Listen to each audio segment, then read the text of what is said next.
Hello, I'm Harry Riley. Welcome to Harry's 10-Minute Tales. This is called Lucky and the Case of the Left-Hand Club by Harry Riley. Am I speaking to Lucky, Mr. Osborn? Well, the voice on the other end of the phone sounded decidedly foreign. I get all kinds of weirdos ringing me up at odd hours of the day and night, so I tend to be a bit cagey. Yes, that's me. Who's speaking? And you have the Detective Black Cat? I could see it was going to be one of those conversations. Look, we'll get on a lot better if you just tell me who you are and who sent you. I was getting annoyed. 4 o'clock in the morning is always a bad time for me, especially when I've been up most of the night on surveillance. The policeman, Chief Andy, said a good man you are. Now it was crystal clear. My old friend on the force had put this foreign time waster on to me. Thanks a bunch, Andy. I'll do you a favour sometime. Look, if you'll just give me your number, I'll grab a cup of tea and ring you back. I'm sorry to be so rude, but I've been out all night and had just dropped off when you called. Oh, and by the way, my name is Osborn Lucky, known to my friends as Osborn Lucky, of the Black Cat Detective Agency. The caller heard me out with several more R's, but politely refused to give his name, and said he would visit me in person later in the day. I put the strange call out of my mind, deciding to give Andy Walker a good ear bashing over our next pint at the pub. Nevertheless, the foreigner never came. 2 weeks later, 3 big men in dark suits knocked at my office door and made it abundantly clear they were not Jehovah's Witnesses, and that I was to accompany them on a journey sort of immediately. They were not impressed when I insisted on leaving a source of milk for my cat Blackie. During the drive I was none the wiser, as they spoke not a word, and an hour later we pulled into a private country estate in the middle of nowhere, and surrounded by 8-foot-high security fencing that I took to be electrified. My jaundiced brain told me there was money here, big money. I was unceremoniously ushered into the drawing room of a palatial mansion, and couldn't help noticing the place was swarming with more dark-suited henchmen. All had bulging jackets, obviously hiding heavy artillery.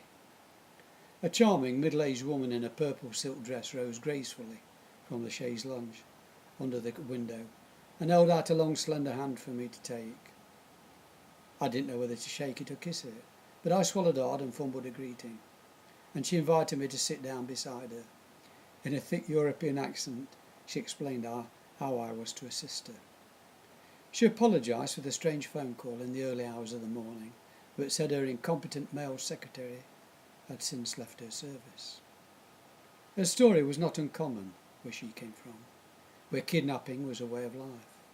She insisted that Anton, her 10-year-old son and heir, had been taken from his bed in the night 25 years ago. The authorities at the time had covered the country in a wide and thorough sweep, but the child had vanished into thin air, never to be seen again. And now, out of the blue, a man in his mid-30s had turned up in England, claiming to be the missing Anton. He was brilliantly correct in all details, and knew the names and ages of close relatives.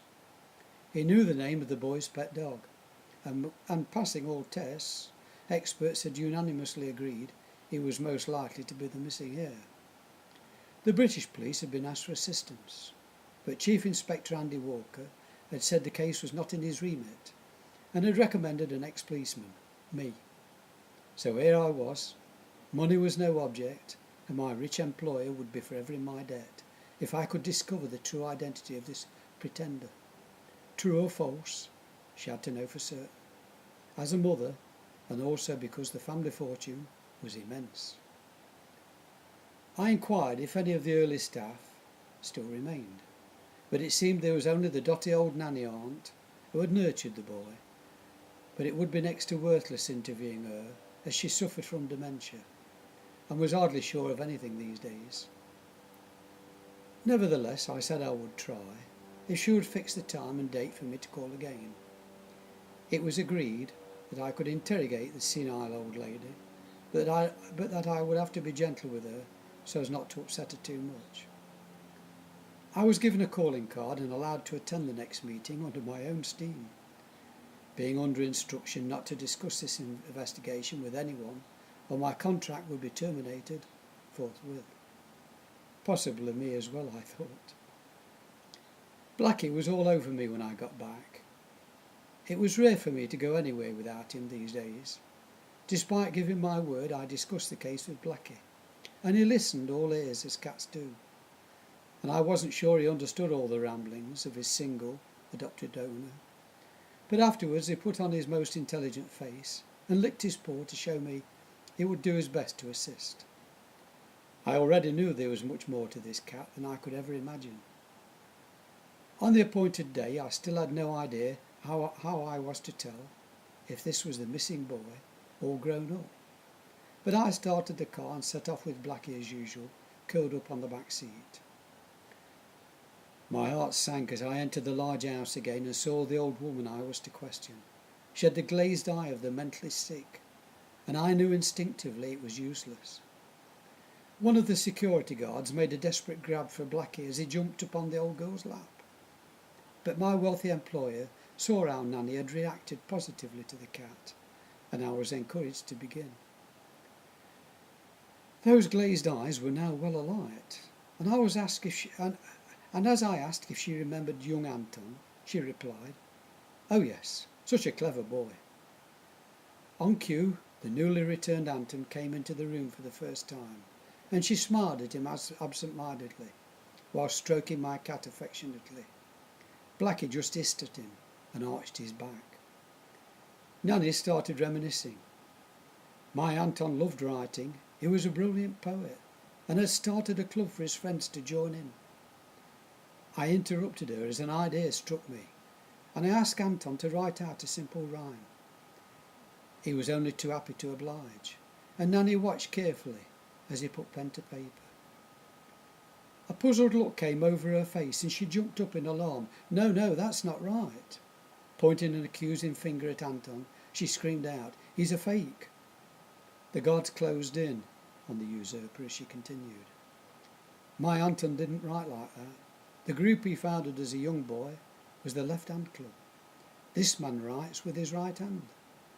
She handed the cat back to me, and I realised it had been my Blackie that had raised the spark in her eyes and fooled a clever impostor. End.